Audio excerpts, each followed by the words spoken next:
She sounds angry.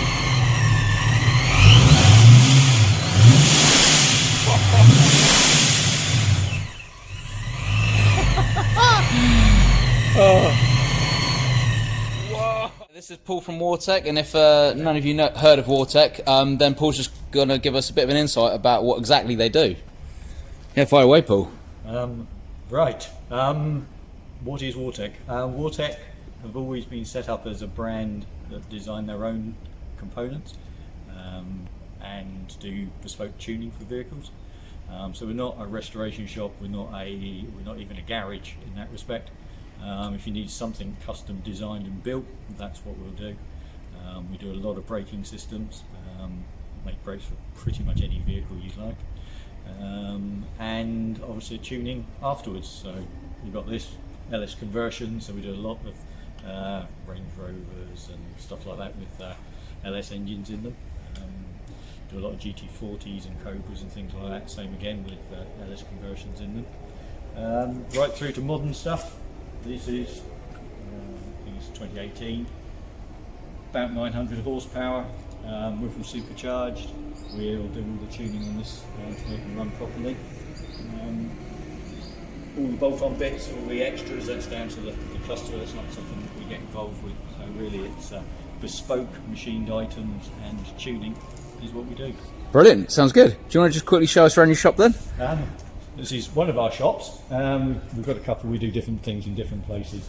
But realistically here is day-to-day stuff coming in, getting tuned or measuring up or making alterations for stuff. So yeah, this one's in for tuning. It's got a few things that need changing, so that's here for the next few days. This one seems to have turned into a long-term car because this customer keeps finding things that we'd like to add. So we've done full exhaust system for it. We've done tuning. We started off with an LS1, we moved to an LS3. We've done the uprated Pro charger. What else have we done? We did a load of wiring bits and pieces on it as well. But at the moment we're just fixing the wheel brakes because they don't work. We would like to put Wortec ones on there, but there's a price consideration on this one. So we're fixing what we've got. What else is going on?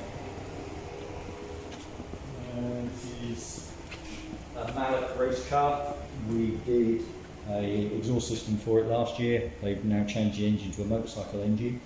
So we've just designed a new exhaust for it. So a 4-branch manifold, all designed in CAD. We can check all flow data and make it easier to manufacture. Then it'll end up in a twin 3-inch exhaust system, all 3-1 stainless, or 316 stainless. What else? We've got Ultima, is that on the ramp? Ultima up on the ramp there. That's being prepped for its IVA, and we're doing a braking system for it. That's cool. 1,006 horsepower. 1,006 horsepower, Yeah. Jesus. So it's running an LS7 based engine with a 3.3 litre Whipple supercharger on top of it. Wow. The aero That's incredible. has caused some issues. Basically, we don't get traction until about 150 miles an hour. Don't get traction until 150 miles an hour. Wow. We've run Bruntingthorpe a few times. Basically, the aero doesn't take over enough to hold it on the ground. Really? That's got to be terrifying. Doing a big brake kit for that as well. That will have 8-piston front, 6-piston rear, 388mm rotors. So pretty big kit to go on that. Nice. The one that's underneath the ramp is a project that's been around for a while. It's moving forward slowly for various reasons. It's an LS7 based engine with twin turbochargers. It's in a Monaro, Vauxhall Monaro. Ah, I thought it was a Monaro under So there. yeah. At the moment we've got 1,400 horsepower and we can turn it up to 2,000.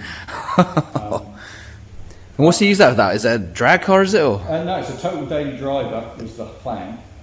It's 2,000 horsepower daily driver. yeah, Wow. We've run it at 980 as a daily driver. Yeah. And it's totally benign and lovely. Really? Yeah, absolutely. It's not enough for him. He wanted another 1,000 on Thinking about top. taking it to Bonneville. Oh, really? So there's a saloon car record for a production car, and we're allowed certain changes. So we've now put a Nissan Skyline R35 gearbox and transaxle in it. Right, okay. So it's now going to be flappy paddle gearbox as opposed to the T56.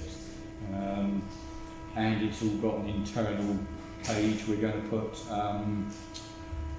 horizontally opposed shocks in the rear. So yeah, it's something that's been going on for a while and probably should have been finished years ago. But Well, it sounds like it's going to be worth the wait. Yeah. Yeah, it's a nice bit of kit. I would show it to you, but it's a little tricky. No, that's cool. Nah, I think we can get the idea. Yeah. Yeah. So, but yeah, this is basically prototyping and doing small works here. Obviously, you've got a machine shop to do the actual manufacturing of brake kits and things like that. But Perfect. You saying Paul was telling me earlier that the way he does his brakes, he's got like a scanner, so he scans everything out and then he can design it all on CAD. And if you can just see, there's one in the background he's just started on. yeah, the scanner I've just packed away, but yeah, I can send you some footage and bits and pieces. Yeah, that'd be great. Most of the stuff we do is we'll digitise the original car, so it doesn't matter like the Falcon, we're doing the one here. We'll digitise all the pickup points and then I'll design that in 3D CAD and then we'll either machine, laser cut or whatever's required to make up the bracketry to fit those things on. So yeah, it's a bit more modern, and once you can just 3D print components, you can obviously trial fit them, just make sure they fit the way you want them to. Do it properly, yeah. Yeah, There's some tech involved. Yeah. Yeah, like like on your Husky, I digitised the wheel, digitised all the components that go into it, and then sat in my office, nice and warm, and designed it all and worked out clearances and all of the stuff that needs to go with it. Yeah. Then 3D printed the brackets and just put it all together and it all fits and you go, perfect. That's amazing. So, yeah, it's the way forwards, but Technology has definitely come on.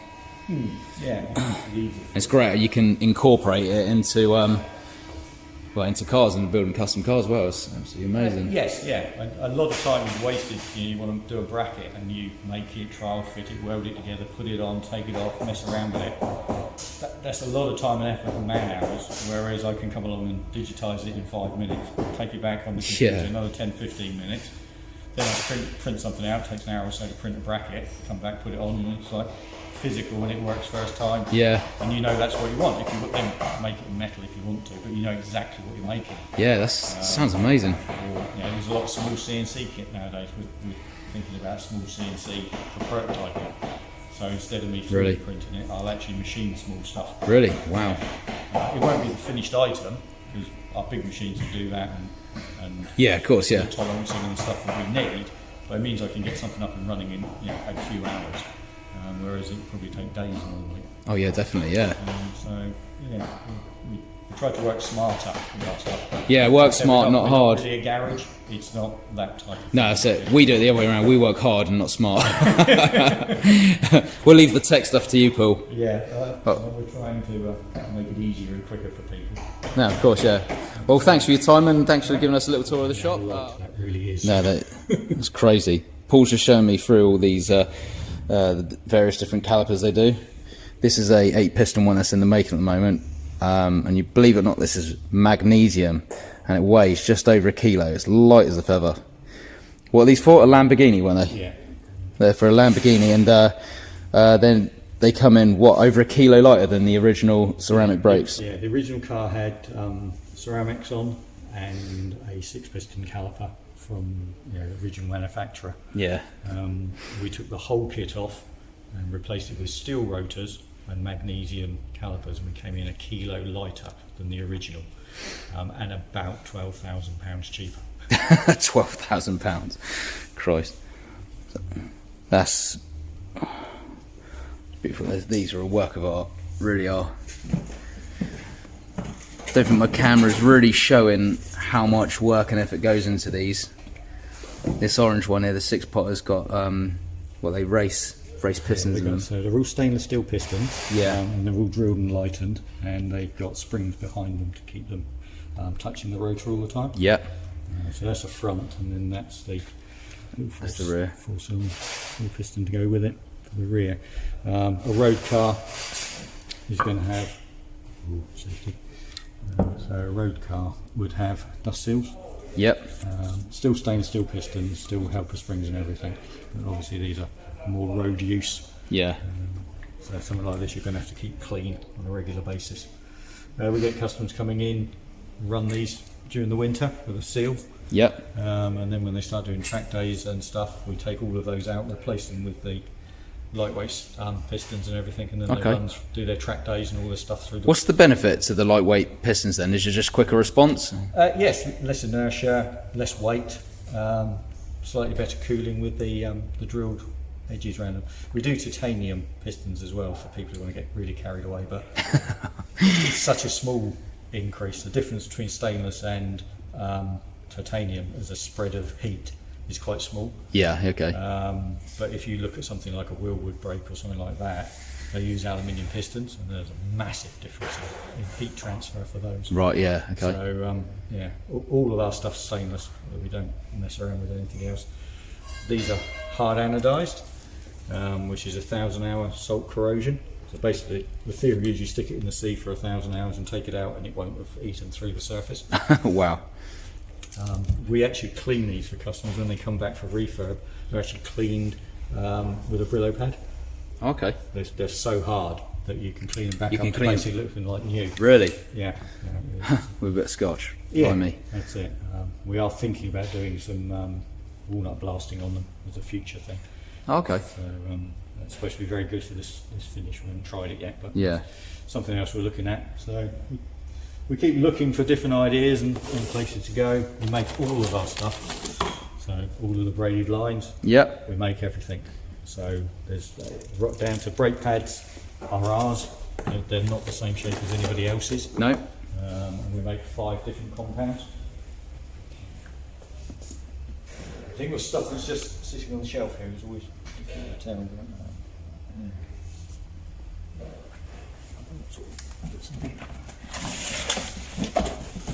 Some larger rotors, use a Jaguar.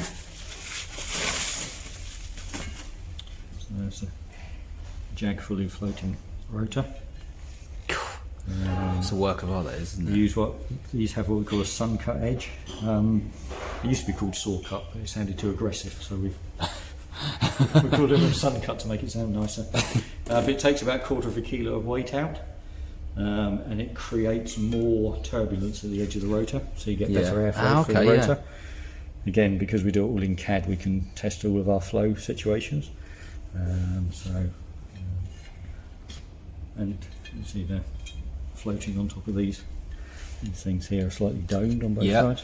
And the same under this side as well, so you've got one on each side. And that means that this can twist up and down and expand as well. So these are something we designed quite a long time ago actually, that we call it a thermal slot. It basically means there's no hole touching the front surface, so there's no build up in heat. So wherever a pad goes, there's always space for the expanding gases to move. Oh, really? So you end up with It's amazing. You put so much thought into the design of these brakes. there's lots of design changes that people don't know. No, of course, yeah. And probably wouldn't appreciate if you told them. No, so I think it's a bit shame. A lot of people are naive and just go for the big name brands simply because the name's there. Yeah, if you do a direct match between what we make and what other people make, our quality and product specification is here, but we can't charge more than Brembo who are here. Yeah. So we're always going to be, we're slightly cheaper than a Brembo item for something which is twice the quality. Yeah. That's just the way life is. Fortunately, we don't need to make millions of pounds. So No, that's it. we charge a sensible amount of money for it. Yeah, yeah, loads of it. Yeah. No, perfect. Cheers for showing us around everything. So I sure we could give you a better show given some time to think about it. Yeah, that's it, yeah. Oh, this rotor here, this is one of my rotors for the Husky. See on here. See these, the W is obviously stands for water, and funnily enough, that's a wear indicator. So, you know, when the W's gone, you need new rotors. But And then you got something which is that size up with some cut edges. yeah, beautiful. So mine's a 300. Was it 300 mil rotor for the Hillman? 298, I think. 298. Let's call it 300. That's it sounds better. That's 345. 345. And you do up to size 410 is about the biggest we'll do. Christ. 360 is a fairly standard size for most people. Oh, I'm excited to get these on. It's a shame the wheels are going to be hiding them. That's the only thing I can say. But I'll give you that caliper back before I drop it or run away with it.